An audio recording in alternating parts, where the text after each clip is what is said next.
right back to Mexico. They don't even land.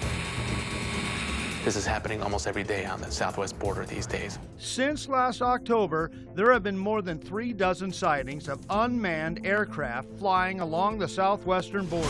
This is a significant threat to the homeland and the danger posed by drones as the technology advances and becomes more available and affordable worldwide.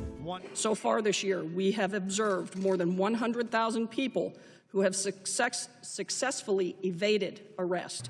Fortunately, after years of research utilizing cutting-edge technology, there is now a new line of defense in border security which has been proven to be immensely effective against these threats. It's SEIDARM, Seismic Detection and Ranging Mechanism.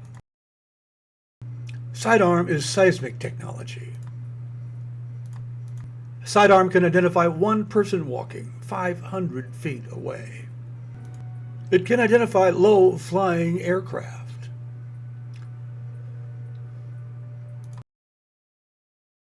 Even small drones.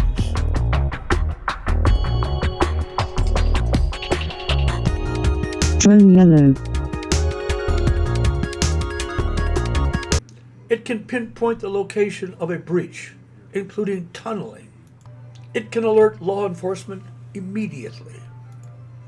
To put it more simply, SEIDARM is an alarm system for the United States of America.